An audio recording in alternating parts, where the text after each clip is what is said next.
قرآن مجید کا چوتھا حق ہمارے اوپر یہ ہے کہ قرآن مجید کو سمجھنا چاہیے۔ قرآن مجید ہم سے کس چیز کا مطالبہ کر رہا ہے، کن چیزوں سے ہمیں منع کر رہا ہے، سمجھنا قرآن مجید کا، یہ بھی قرآن مجید کا ہمارے اوپر حق ہے۔ سمجھنا کوئی مشکل نہیں ہے، اور پھر اس زمانے کے اندر تو بالکل قرآن مجید کا سمجھنا آسان ہے۔ ریسرچ اور معلومات کے مطابق قرآن مجید کے ٹوٹل جو الفاظ ہیں 84,672 84,672 الفاظ ہیں۔ ان میں کافی الفاظ ایسے ہیں جو مکرر ہیں۔ مثال کے طور پر یا ایھا الذین آمنوا، یہ قرآن مجید کے اندر 88 مرتبہ استعمال ہوا ہے۔ اقیموا الصلاۃ قرآن مجید کے اندر 700 مرتبہ استعمال ہوا ہے۔ اگر مکرر الفاظ کو ایک لفظ شمار کیا جائے تو پھر قرآن مجید کے الفاظ 2000 ٹوٹل بچ جاتے ہیں۔ 2000 میں سے 500 ایسے الفاظ ہیں جو ہماری اردو کے اندر بھی استعمال ہوتے ہیں۔ انسان، حیوان، کرسی، قلم، جنت، جہنم، اس طریقے کے کئی الفاظ ہیں جو ہماری اردو کے اندر استعمال ہو رہے ہیں۔ ہر آئے دن ہم انہی الفاظوں کو استعمال کرتے ہیں۔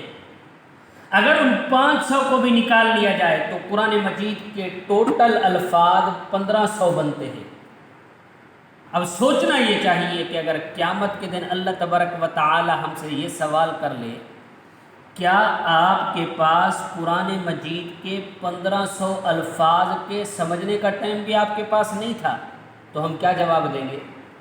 تو اس لیے بہتر یہ ہے کہ آدمی قرآن مجید کو سمجھے۔ یہ قرآن مجید کا ہمارے اوپر حق ہے، لیکن خیال کرنا معذرت کے ساتھ قرآن مجید علماء سے سمجھنا چاہیے، کسی پروفیسر اور ڈاکٹر سے نہیں۔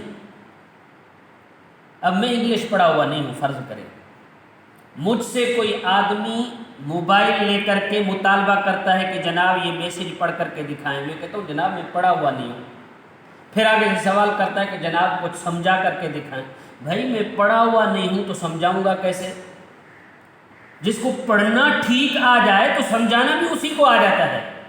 یہ جو آپ کے پروفیسر اور بڑے بڑے ڈاکٹر بیٹھے ہوئے ہیں جو کہتے ہیں کہ ہمارے پاس قرآن مجید کا فہم ہے، ہم قرآن مجید سمجھا سکتے ہیں، ذرا انہیں کہیں کہ قرآن مجید کے تقاضے کے مطابق قرآن مجید کی تلاوت کر کے دکھائیں۔ صحیح معنی میں انہیں پڑھنا نہیں آتا۔ جب پڑھنا نہیں آتا تو پھر سمجھائیں گے کیسے؟ نہ ان کے پاس گرامر ہے، نہ قواعد ہے۔ خیال کرنا معذرت کے ساتھ قرآن مجید علماء سے سمجھنا چاہیے۔ آپ نے اگر پروفیسر اور بڑے کسی سے سیکھنا چاہا جو قرآن مجید کے قواعد، عربی کی گرامر کے قواعد اور ان کے پاس قانون نہیں ہیں، وہ ضوابط نہیں ہیں جن کی بنیاد پر صحیح معنی میں عبارت کو ٹھیک کر سکے، جس کو ماضی مضارع کا کوئی پتہ نہیں ہے، قرآن مجید کو سمجھائے گا تو وہ آپ کو کہیں گمراہی کے اڈے پر لے کر کے نہ جائے۔ اور ایسے بڑے بڑے ہم نے دیکھے ہیں جو قرآن مجید کے سمجھنے کے در پہ ہوئے اور گمراہی میں جا کر کے بیٹھے۔ کبھی حضرت عیسیٰ علیہ السلام کی حیات کا انکار کر کے بیٹھ گئے، کبھی حدیث کا انکار کر کے بیٹھ گئے۔ خیال کرنا معذرت کے ساتھ قرآن مجید سمجھنا ہے تو علماء سے سمجھنا چاہیے۔ قرآن مجید کا چوتھا حق بتا دیا کہ قرآن مجید کا سمجھنا بھی ضروری ہے۔ قرآن مجید کا 5واں حق یہ ہے، خیال کرنا، کہ جو چیز قرآن مجید سے آپ نے سمجھ لی ہے تو اس کا پھیلانا بھی ہمارے اوپر حق ہے قرآن مجید کا۔ تو اس لیے ہمیں چاہیے کہ قرآن مجید کے تمام حقوق کی خیالداری کرنی چاہیے۔ 5 حقوق پھر دوبارہ سے اجمالی طور پر گنوا دیتا ہوں۔ نمبر 1، قرآن مجید پر ایمان لے آنا، یہ قرآن مجید کا حق ہے۔ نمبر 2، قرآن مجید کو صحیح تجوید کے تقاضے کے مطابق پڑھنا، یہ قرآن مجید کا حق ہے۔